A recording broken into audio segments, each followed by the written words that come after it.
नमस्कार, मैं हूं पंकज कुमार। आज राष्ट्रशास्त्र में बात करेंगे कि पाकिस्तान में सत्ता में बदलाव से भारत पर कैसा असर पड़ने वाला है।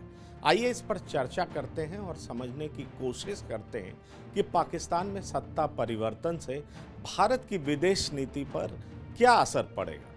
पाकिस्तान में ज़्यादातर पीएम को हटाने में पाकिस्तानी सेना की भूमिका होती थी, लेकिन इस बार पहली दफा हुआ है कि पाकिस्तान में सरकार अविश्वास प्रस्ताव के जरिए हटी है। भारत में ये प्रथा आम है, लेकिन पाकिस्तान की डेमोक्रेसी को वहां की सेना कंट्रोल करती है, ऐसा प्रामाणिकता के साथ कहा जाता रहा है।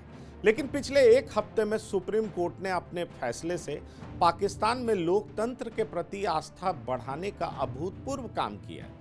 इसलिए इस बार के ताजे वाकये के बाद एक्सपर्ट्स कहने लगे हैं कि पाकिस्तान में देर से ही सही लेकिन डेमोक्रेसी अपनी जड़ें मजबूत करने की ओर आगे बढ़ रही है। जाहिर है, लोकतंत्र मजबूत होगा तो विदेश नीति भी लोकतांत्रिक सरकार के हिसाब से तय होगी और ऐसा होने पर भारत को सरकार के साथ डील करने में भी सहूलियत होगी। कहा जाता है कि इमरान को पीएम बनाने में सेना की अहम भूमिका थी, लेकिन इमरान के खराब परफॉर्मेंस के बाद पाकिस्तानी आवाम के बीच सेना पर भरोसा कम होने लगा और इसलिए सेना नई सरकार में कम हस्तक्षेप करेगी, इसकी संभावना ज़्यादा है। वैसे कुछ एक्सपर्ट्स कहते हैं कि पाकिस्तान में चाहे सरकार जिसकी भी हो, सेना का दखल सत्ता में जरूर होगा और इस्लामाबाद के रिश्ते दिल्ली के साथ तनावपूर्ण बने रहने की संभावना ज़्यादा है। लेकिन हाल के कोर्ट के फैसले को देखते हुए, जिसमें आतंकी हाफिज सईद को 31 साल की सजा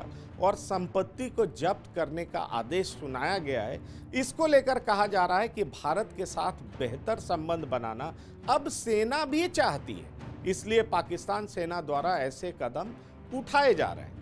भारत के पीएम नरेंद्र मोदी साल 2015 में रूस से लौटते हुए अचानक लाहौर चले गए थे और तत्कालीन पीएम नवाज शरीफ ने अगुवाई कर ऐसा मैसेज दिया कि दोनों देशों के बीच पीएम मोदी द्वारा उठाया गया कदम टर्निंग पॉइंट साबित होगा। लेकिन महज चंद दिनों में पठानकोट एयरबेस पर पाकिस्तानी आतंकियों द्वारा हमले ने दोस्ती का किस्सा यहीं पर खत्म कर दिया।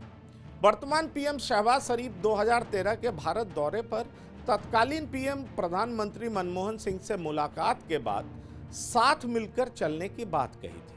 जाहिर है, भारत की वाजपेयी के समय बस डिप्लोमेसी और उसके बाद कारगिल में पाकिस्तान द्वारा हमले ने भरोसे को तार-तार कर दिया था। ऐसे में पाकिस्तान के नए पीएम ऐसा क्या करेंगे जिससे भारत उन पर भरोसा जताएगा, ये बड़ा सवाल है। रूस और यूक्रेन के बीच युद्ध के बाद पाकिस्तान प्रमुख देशों, खासकर अमेरिका और पश्चिमी देश की आंख की किरकिरी बन गया।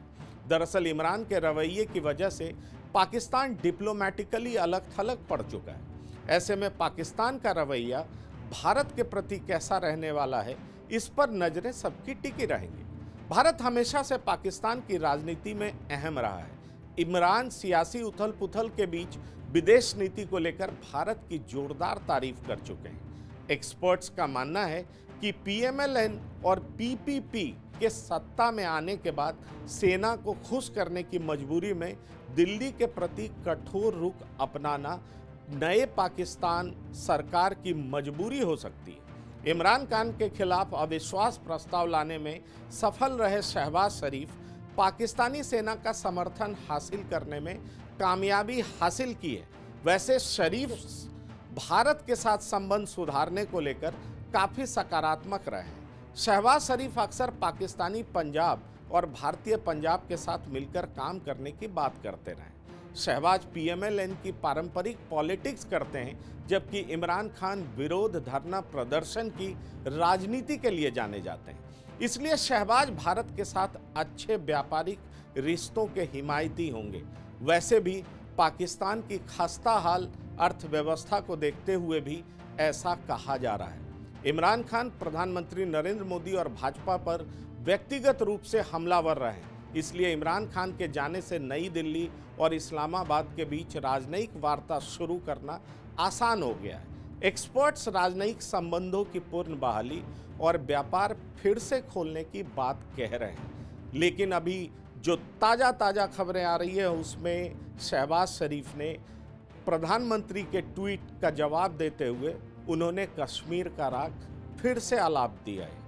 अब कई एक्सपर्ट्स ये मानते हैं कि चूंकि शहबाज शरीफ के पास बेहद कम समय है, 7 से 8 महीने के अंदर चुनाव होना तय है, ऐसे में शहबाज शरीफ वही पारंपरिक रास्ता अपनाएंगे जो कि पाकिस्तानी आवाम के बीच वो अपने आप को पहले स्थापित करने की कोशिश करेंगे, जड़ें मजबूत करने की कोशिश करेंगे और इस कड़ी में वो कई ऐसे फैसले ले सकते हैं जिसमें कश्मीर भी अहम होगा, मतलब कश्मीर का राग अलापते रहेंगे। फिलहाल राजशास्त्र में इतना ही। आप बने रहिए TV9 डिजिटल के साथ।